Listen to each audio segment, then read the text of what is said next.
There is a quiet corrosion of the soul, a slow and creeping shadow that can fall upon even the most generous of hearts.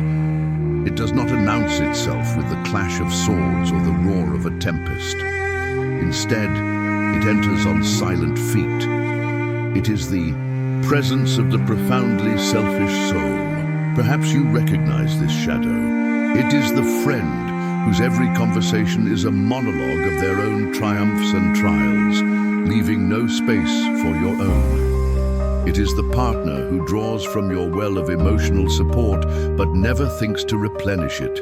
It is the colleague who climbs a ladder built from your uncredited work and unseen sacrifices. They are the takers of light, the architects of a subtle ruin that can leave you feeling empty, unseen, and questioning your own worth. How? In a world where we are urged to be kind, to be giving, do we protect ourselves from those who mistake our generosity for an infinite resource? How do we discern the line between a fellow human in genuine need and a vortex of self-absorption that threatens to pull us under? The sages of old, the Stoics, masters of the inner life, confronted this very question. They understood that the greatest battles are not fought on fields of war, but within the silent amphitheater of our own minds. They knew that true strength is not the power to change others, but the unshakable power to govern oneself. If you have ever felt this slow drain, this quiet sense of depletion in the presence of another, then know this: you are not alone in this struggle. The feelings of confusion, of frustration, and even the pang of betrayal are deeply human, but they are not your final destination. They are a call to awaken a deeper wisdom within you. Over the course of our time together, we will embark upon a sacred quest. We will not learn tricks of manipulation or strategies of social combat. No, we will journey far deeper. We will unveil 10 foundational pillars of Stoic wisdom. These are not mere lessons, they are keys. Keys to unlock the unbreachable citadel of your mind, to cultivate a clarity that sees through pretense, and to forge a resilience that cannot be eroded by the selfishness of others. And so I invite you now to quiet the external world, to take a conscious, deliberate breath. Open your heart and your mind not just to hear, but to absorb. The wisdom we are about to explore is a living philosophy meant to be woven into the very fabric of your being. Our shared pilgrimage into the heart of Stoic strength begins now. Let us walk this path together, from the shadow of confusion into the light of understanding. The first and most crucial step in recognizing extreme selfishness is to train your attention away from the deceptive melody of words and anchor it to the hard, undeniable truth of actions. Words are cheap, they are leaves that rustle in any breeze. Actions are the fruit of character, revealing the true nature of the tree. The Stoic philosopher Epictetus was ruthless in his demand for practical application. He taught that philosophy was not about mastering complex arguments to impress others, but about mastering oneself. He would say, "Do not talk about your philosophy, embody it." This principle is our first shield. The extremely selfish individual is often a master of language. They speak of fairness, of reciprocity, of care. They apologize with beautiful, hollow words. But their actions, the daily entries in the ledger of their life, tell a different story. The Stoics knew that human nature is revealed in choice and deed. What does a person do when faced with a choice between their own minor convenience and your significant need? The answer to that question is the beginning of all you need to know. Consider the story of Marcus, a manager in a bustling company. He had a colleague, Cassius, who was exceptionally charismatic. Cassius spoke eloquently in meetings about teamwork, collaboration, and shared success. He would publicly praise Marcus and speak of their partnership. Yet when deadlines loomed, Cassius would mysteriously become unavailable, citing vague personal When a difficult client needed handling, Cassius would defer to Marcus's superior skill. When a project succeeded, however, Cassius was front and center, his words painting a picture of his own heroic efforts. For a long time, Marcus was swayed by the leaves of Cassius's words. He made excuses. "He's just overwhelmed," he would think. But when he finally took out the ledger and looked only at the actions, the missed deadlines, the dodged responsibilities, the credit taken, the truth was as stark and undeniable as a winter tree. The fruit was bitter. Here is your first discipline. For 1 week, become a quiet observer. Choose one person in your life whose presence often leaves you feeling drained. Let go of what they say. Ignore their justifications, their promises, their compliments. Create a mental or physical ledger. On one side, list their stated intentions or words. On the other, list their concrete actions. At the end of the week, look at the ledger with dispassionate clarity. Do the two columns align, or do they tell two entirely different stories? This is not an act of judgment, but of perception.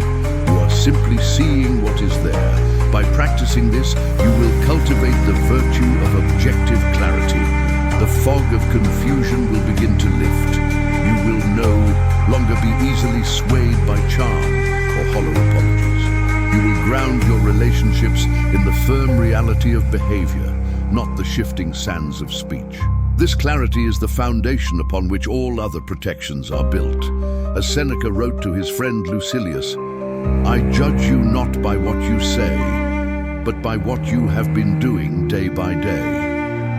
Let this be your guide. Look to the daily deeds. They are the truest confession of the soul. The ultimate harm from a selfish person does not come from their actions, but from your assent to the belief that their actions have power over your inner peace. Your mind, your faculty of reason and judgment, is a fortress. No one can enter it without your permission. This is perhaps the most empowering doctrine in all of Stoicism. Marcus Aurelius, the Roman emperor, reminded himself of it constantly. In his private journal, the Meditations, he wrote, "Today I escaped from anxiety," or no, I discarded it because it was within me in my own perceptions, not outside. The selfish person can take your time, they can take your money, they can spread falsehoods, but they cannot take your tranquility, your virtue, or your peace of mind unless you grant them the key. The ruin they threaten is external. True ruin, the ruin of character, is an inside job. Imagine your mind as a beautiful, walled citadel. Within its walls are your peace, your joy, your capacity for reason. The selfish person stands outside the gates. They might bang on the doors with demands. They might hurl insults over the walls. They might try to trick the gatekeeper, but the gatekeeper is you. You are the one who chooses to open the gate and let the chaos in. You are the one who chooses to believe the insults, to internalize the demands, to become disturbed by the noise. The Stoic learns to sit peacefully within the citadel, observing the commotion outside the walls, understanding that the chaos out there has no dominion over the order within. Practice this mental visualization. When you feel the sting of a selfish act, close your eyes. Picture your mind as this impregnable fortress. See the act, the dismissive comment, the broken promise, as a stone thrown against the outer wall. It makes a sound. It falls to the ground. It does not breach the wall. It does not disturb the peace within. Repeat to yourself this Stoic mantra. This event is external. It has no power over my mind. My response is mine to choose. Differentiate between the event and your judgment about the event. The event is a forgotten favor. Your judgment is, I have been grievously wronged and my day is ruined. The first is external. The second is a choice you are making inside the citadel. The practice of this lesson cultivates profound emotional resilience. You will cease to be a hostage to the moods and behaviors of others. Your emotional state will become a product of your own choices, not a reaction to external provocations. This is the beginning of true freedom. Remember the words of Epictetus. It is not things that disturb us, but our judgments about things. The selfish person is merely a thing, an external event. Your judgment about them is where your power lies. Your suffering does not arise from the existence of selfish people, but from your persistent and futile attempt to control what is not yours to control, namely, their character and their choices. Your path to peace lies in ruthlessly focusing your energy only on what is within your control, your own thoughts, judgments, and actions. This is the famous dichotomy of control, the very heart of Stoic practice. Epictetus taught it as the fundamental rule of life. Some things are up to us, and some things are not up to us. Up to us are our opinions, our impulses, our desires, our aversions. In short, everything that is our own doing. Not up to us are our bodies, our possessions, our reputations, the actions of others. The selfish person's nature, their self-absorption, their lack of empathy, their transactional view of relationships is firmly in the category of not up to us. To waste even a flicker of your precious life force trying to change it is, in the Stoic view, a form of madness.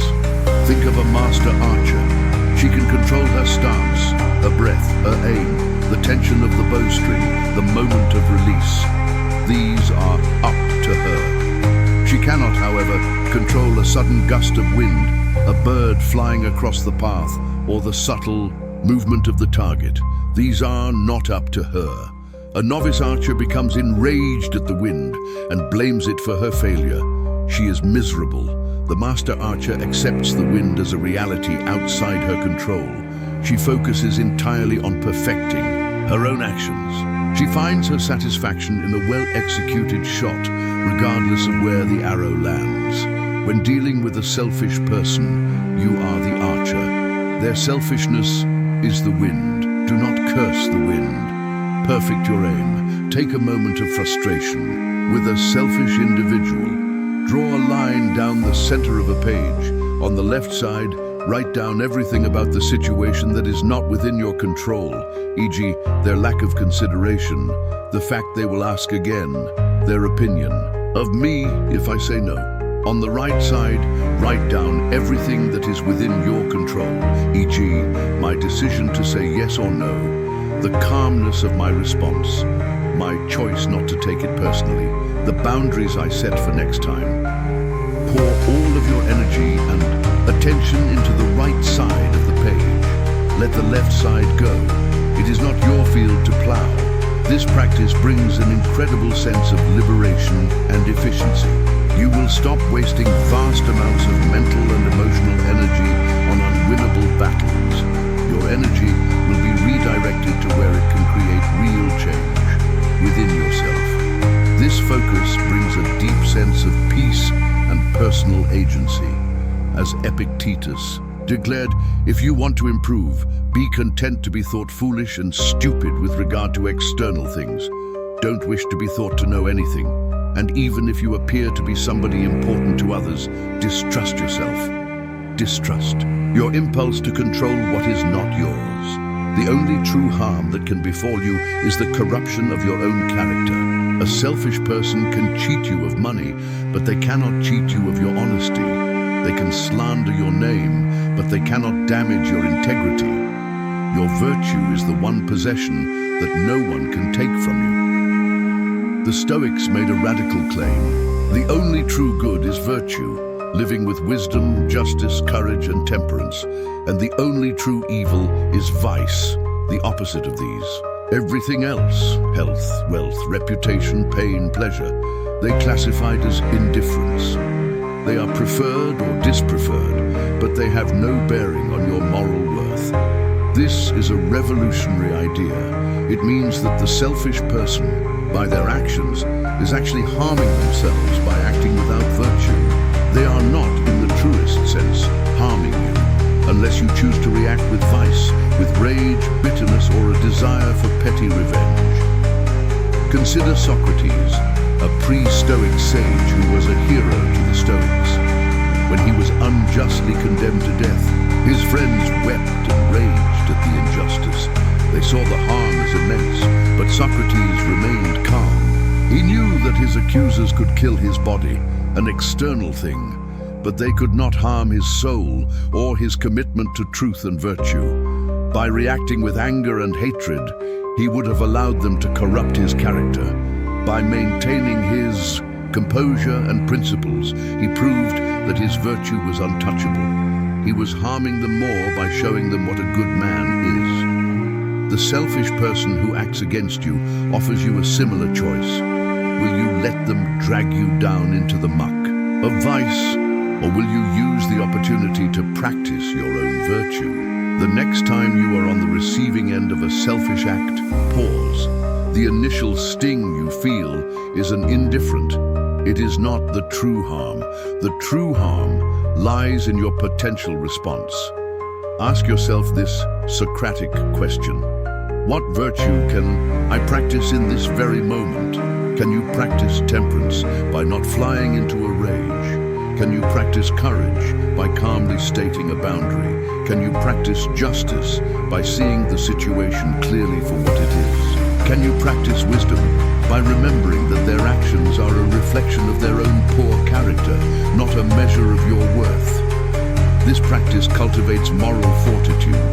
It reorients your entire value system. You begin to fear the loss of your own integrity more than you fear the loss of external things. This shift makes you incredibly powerful, for you anchor your happiness to something entirely within your own control. Your choice to be a good person. Marcus Aurelius wrote for himself, "The best revenge is to be unlike him who performed the injury." This is your ultimate shield. They act with selfishness, you respond with virtue. In that moment you have already won the only battle that matters. To interact rightly with the world, we must understand our natural duties and affections, which the Stoic philosopher Heracles visualized as a series of concentric circles. Extreme selfishness is a violation of this natural order, demanding a central place that it has not earned. Heracles described our duties as starting with the self, the mind, and the body in the center circle. The next circle contains our immediate family. The next, our extended family. Then our local community, our city, our country, and finally, the entire human race. The Stoic task is to constantly work to draw the outer circles inward, to treat all of humanity with a sense of kinship, or oikeiosis. However, the extremely selfish person inverts this model. They place themselves in the center of your circles. They demand the concern and sacrifice due to a family member while behaving as a hostile stranger. Recognizing this distortion is key to restoring a healthy order. Imagine Eleonora, a gifted architect. Her innermost circle is her own well-being and her work, which she sees as her contribution to the world. The next circle holds her husband and children. A colleague, Leo, constantly demands her time and energy. He asks her to review his work after hours, seeks her advice on his personal problems, and borrows her resources. He acts as if he belongs in her second circle, demanding the intimate care reserved for family. But by observing his actions, he never reciprocates, never offers help, never shows genuine concern for her well-being. Eleonora realizes he belongs in a much wider circle, that of a professional colleague. By recognizing this, she is not being unkind. She is restoring proper order. She can then treat him with the professional courtesy that circle requires without allowing him to drain the resources meant for her core responsibilities. Draw out your own Heraclean circles. In the center, place yourself. In the next circle, your closest loved ones. Continue outward. Now, consider the selfish individual. Based on their actions and true level of mutual care, in which circle do they honestly belong? Are you giving them the time, energy, and emotional resources of an inner circle when their behavior merits an outer one? Your task is to gently but firmly recalibrate your investment to match the reality of the relationship. This might mean saying no more often, reducing contact, or simply adjusting your own emotional expectations. This practice cultivates the virtue of justice in its truest sense, giving to each what is due. It protects your most vital relationships and your own well-being from being cannibalized by those who have no rightful claim to them. It brings a sense of rightness and balance to your social world. As Marcus Aurelius taught, our nature is to be social, but to be social in a rational and ordered way. We were born for cooperation, like feet, like hands, like eyelids, like the rows of the upper and lower teeth.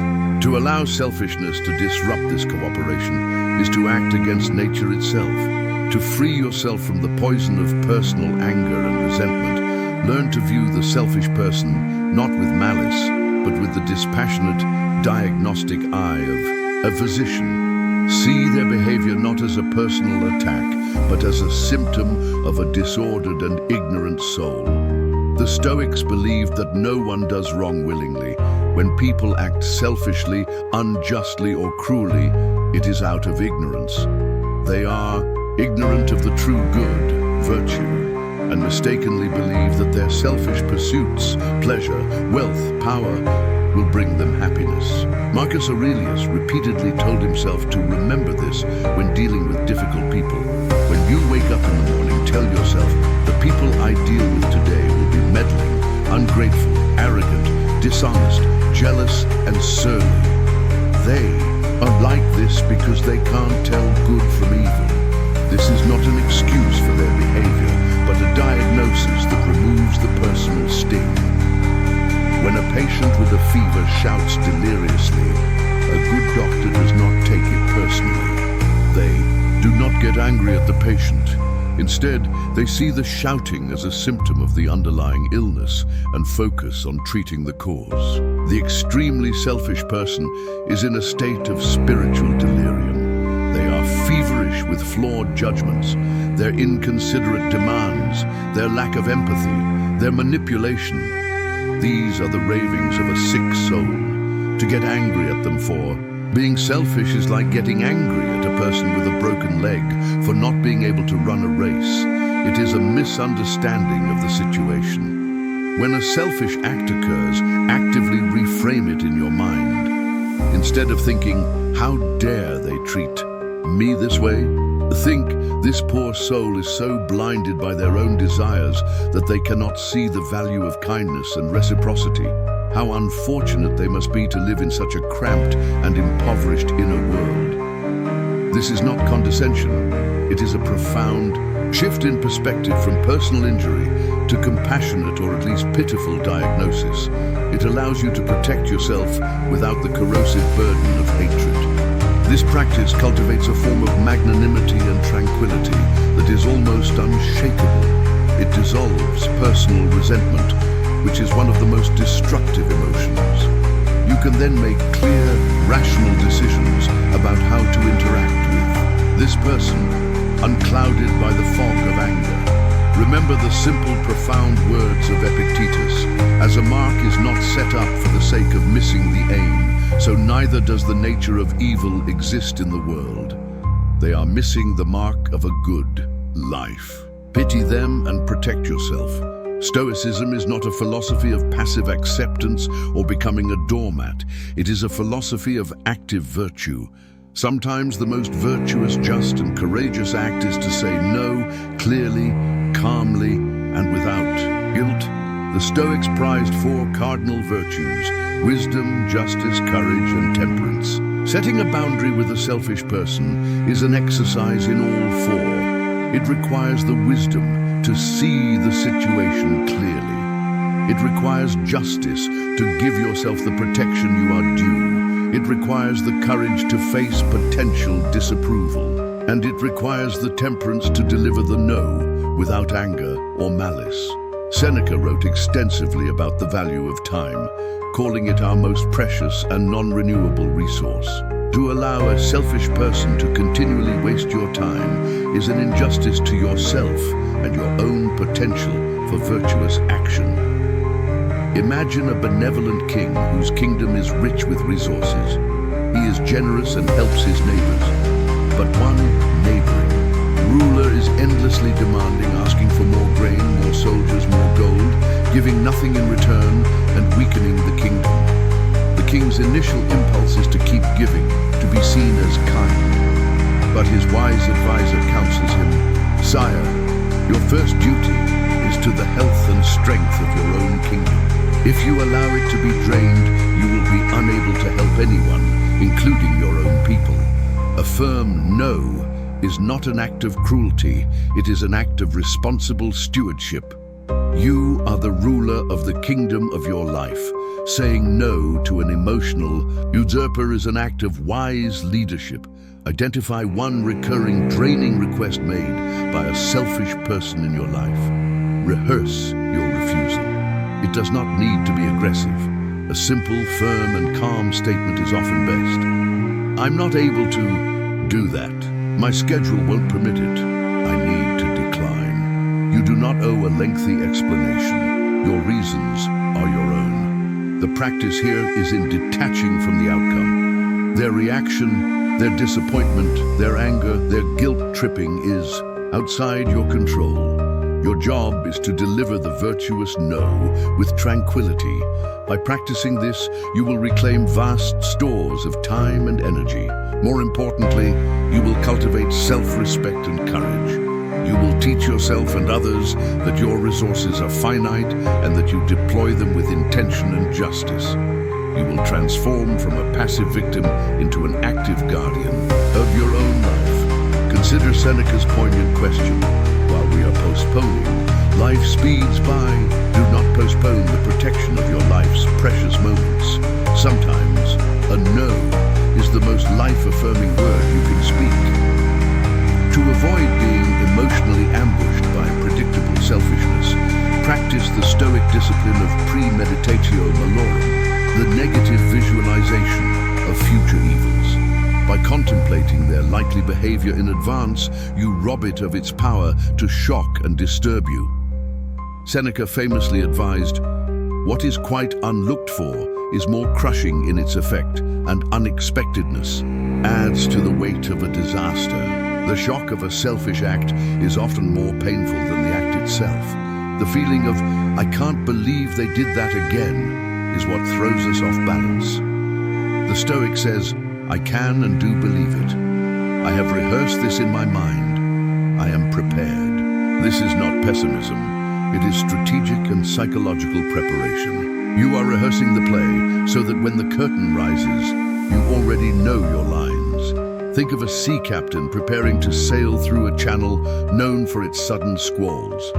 A foolish captain hopes for the best, ignores the warnings, and is thrown into a panic when the storm hits. His ship is tossed, his crew is in disarray. The wise Stoic captain, however, visualizes the storm before he even leaves port. He imagines the fierce winds, the high waves, the lashing rain. He makes his preparations, he drills his crew, he secures the cargo. When the squall inevitably arrives, he is not surprised. He is not happy about it, but he is ready. He meets the chaos with calm competence because he has already faced it in his mind. Before you interact with a known selfish person, take a quiet moment. Close your eyes and visualize the encounter. Imagine them making their typical selfish request, or their inconsiderate comment, or their failure to reciprocate. Imagine it vividly. Then visualize yourself responding with stoic calm. See yourself remembering the dichotomy of control. See yourself setting a virtuous boundary. Feel the initial sting, and then feel it fade as your reason takes command. When the actual event occurs, it will feel like a memory. You will have preemptively disarmed its emotional bomb. This practice cultivates an extraordinary level of poise and preparedness. It drastically reduces anxiety about future interactions. It transforms you from a reactive victim of circumstance into a proactive strategist of your own inner peace. As Seneca wrote, "The man who has anticipated the coming of troubles takes away their power when they arrive." Anticipate, prepare, prevail within. To achieve the highest level of freedom, zoom out and view the selfish person through the cosmic lens of sympathia, the Stoic belief that all things are interconnected, woven together in a single vast tapestry of cause and effect. Their selfishness is a flawed thread, but a thread nonetheless in the grand design you are also part of. Marcus Aurelius, the most powerful man in the world, found solace in this cosmic view. He saw himself, the beggar, the senator, and even the barbarian tribes on the frontier as all being limbs of a single organism, the cosmos. This does not mean we are to endorse or enable harmful behavior. Rather, it means we can see it for what it is, a localized dysfunction within a much larger interconnected whole. Their flaw is not just an offense against you, it is a form of disharmony with nature itself. Imagine looking at a magnificent Persian rug up close. You might see a single, jarringly colored thread or a knot that is coarse and ugly. Your immediate focus on this flaw might make you angry at the weaver. But then you step back and view the entire rug from across the room. You see the grand pattern, the intricate design, the overall beauty. From this perspective, the flawed thread does not vanish, but its significance is diminished. You see it as part of a larger, complex reality. The selfish person is that flawed thread. Hating the thread gives it too much power. Seeing it as a small, unfortunate part of a vast and mysterious pattern liberates you from obsession over it. In a moment of frustration with someone's selfishness, practice this view from above. Mentally or in meditation, zoom out from your immediate situation. See yourself and the other person in your city, then zoom out further, seeing your country from space, then the Earth, a beautiful blue marble, then the solar system, then the galaxy, amidst countless others. From this cosmic vantage point, how significant is this one person's irritating behavior? This practice isn't meant to invalidate your feelings, but to put them in a vast, calming perspective. You can then zoom back in, ready to deal with the situation, but without the weight of ultimate significance. This practice cultivates a profound sense of perspective and spiritual peace. It is the ultimate antidote to pettiness, both in others and in our reactions. It fosters a form of detached compassion, allowing us to protect ourselves while letting go of the soul-corroding burden of hatred. All things are interwoven with one another, Marcus Aurelius reminded himself. A sacred bond unites them. There is scarcely one thing that is isolated from another. They are all coordinated, and they combine to form the same ordered universe. The final and most advanced stage of Stoic mastery is not simply to tolerate or endure selfish people, but to embrace their existence in your life as a necessary and valuable part of your journey. This is amor fati, the love of your fate. You learn to see them not as stumbling blocks, but as the very whetstones upon which you sharpen your virtue. Nietzsche, a later philosopher deeply influenced by the Stoics, coined the term amor fati, but the concept is purely Stoic. Marcus Aurelius expressed it as, the impediment to action advances action. What stands in the way becomes the way. The selfish person who seems to stand in the way of your peace becomes the very instrument through which you perfect your peace. They are the weight that makes your spiritual muscles stronger. To wish them away is to wish away your opportunity for growth. Imagine a fire. A small, weak fire is extinguished by a gust of wind, but a great, roaring blaze seizes the wind, and whatever else is thrown into it, logs, branches, obstacles, and consumes them, turning them into more heat and light. It grows stronger from the very things that would destroy a lesser flame. The goal of the Stoic is to cultivate this kind of inner fire. The selfish person is a log thrown into your life. Will you be extinguished by it? Or will you have a fire so strong that you can say, good, another log, more fuel for my practice, more opportunity to forge my character. This is a discipline of radical acceptance. When confronted with selfishness, instead of the immediate internal resistance, I hate that this is happening, try a silent internal shift to acceptance. This is my fate in this moment. This person, this behavior is part of the tapestry of my life right now. It is here to teach me something.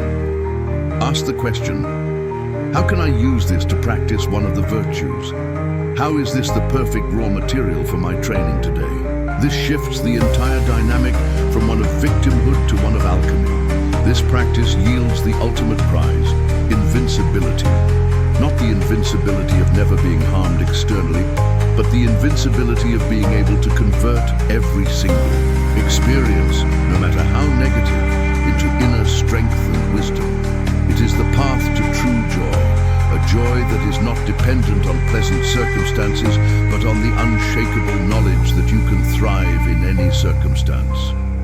As Marcus Aurelius so powerfully wrote, a blazing fire makes flame and brightness out of everything that is thrown into it. Let your reason be that blazing fire. You see now how these 10 pillars stand together, supporting the grand temple of a tranquil mind. They are all connected, but they are unified by one central, load-bearing beam, the dichotomy of control. Understanding what you can and cannot control is the fundamental operating system for a Stoic life. It is the master key that unlocks every other door. When you judge by actions, not words, you are focusing on the controllable evidence, not the uncontrollable speech.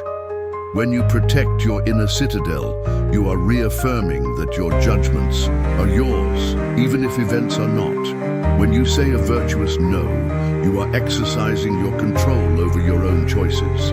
When you practice amor fati, you are choosing to love the uncontrollable fate you have been given. This isn't a passive philosophy. It is the most active engagement with life imaginable. It is the constant, vigilant, moment-by-moment sorting of what is mine to master and what is mine to accept.